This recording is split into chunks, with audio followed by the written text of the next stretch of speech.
falar sobre o Congresso Nacional porque o presidente da Câmara dos Deputados, Hugo Mota, deu início à tramitação de propostas que acabam com a escala de trabalho 6x1, que é quando um funcionário trabalha 6 dias seguidos e folga apenas um. Nós demos essa informação ontem aqui no Contexto em primeira mão, mas a repórter Camila Xavier vai nos atualizar sobre o andamento dos trabalhos. Camila, apesar do apelo popular, o tema enfrenta resistência dentro do Congresso, não é isso?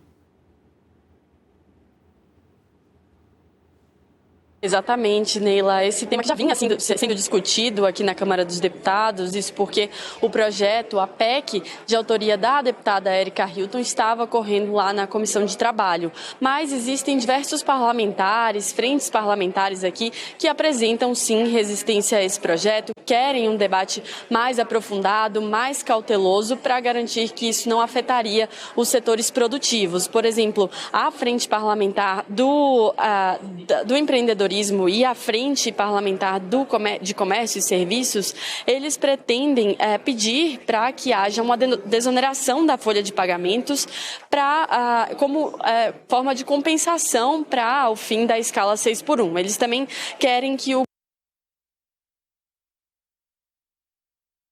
governo apresente exatamente qual o impacto regulatório dessa medida, porque eles temem que isso poderia ter um impacto financeiro para os setores produtivos. Então, eles não são contra a proposta, desde que, de fato, o governo apresente detalhadamente os custos do fim dessa escala 6x1. Outra frente parlamentar também, que deve, inclusive, se posicionar daqui a pouco, eles mandaram para a gente em primeira mão o posicionamento deles sobre o fim da escala 6x1, é a Frente Parlamentar do Livre Comércio. Eles defendem uma análise técnica aprofundada sobre essa PEC.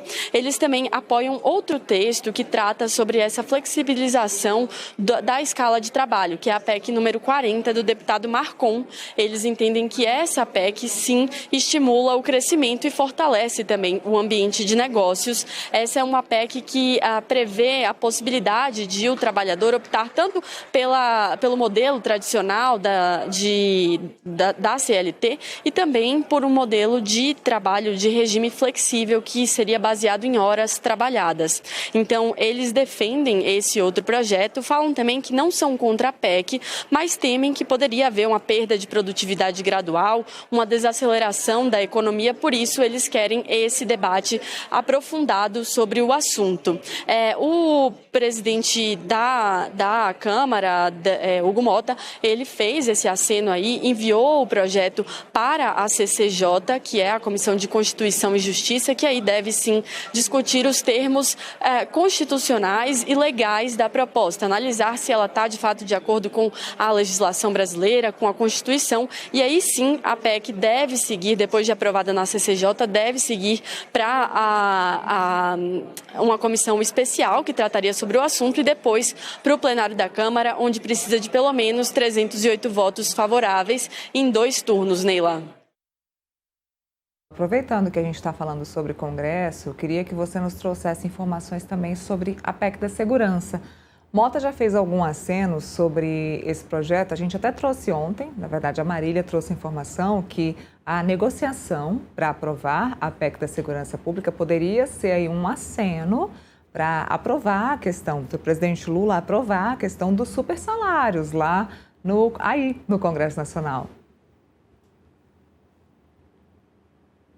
Exatamente, Neila. Correm essas negociações nos bastidores. O presidente Hugo Mota se reúne hoje à tarde com representantes lá no Ministério Público para discutir essa questão da segurança pública. O projeto vem tendo encaminhamento aqui na Câmara dos Deputados, vem tendo segmento.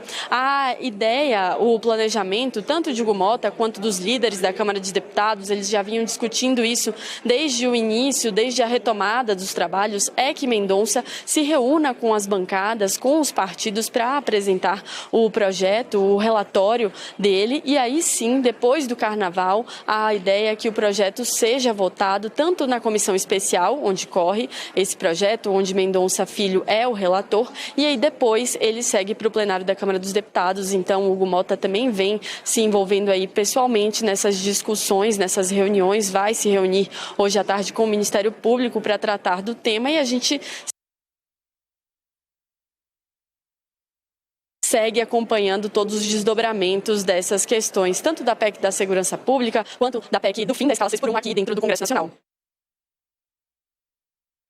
Camila, já tem alguns dias que a gente não fala sobre o ex-presidente Jair Bolsonaro e você tem alguma informação sobre ele? Conta pra gente, por favor.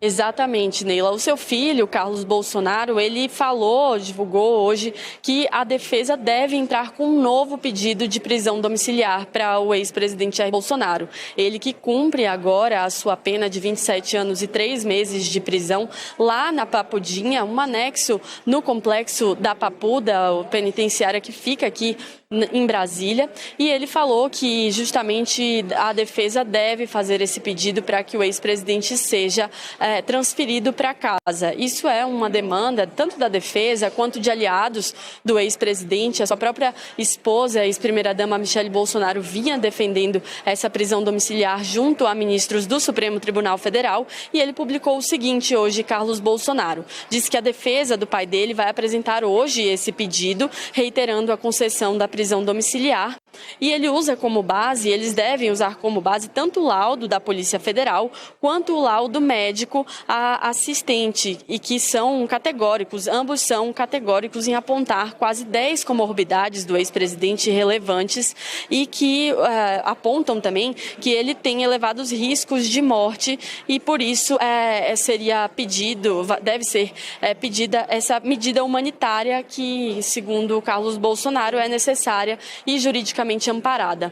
Apenas explicando, Neila, que esse laudo da Polícia Federal, ele não conclui que o ex-presidente deve ser transferido para a prisão domiciliar.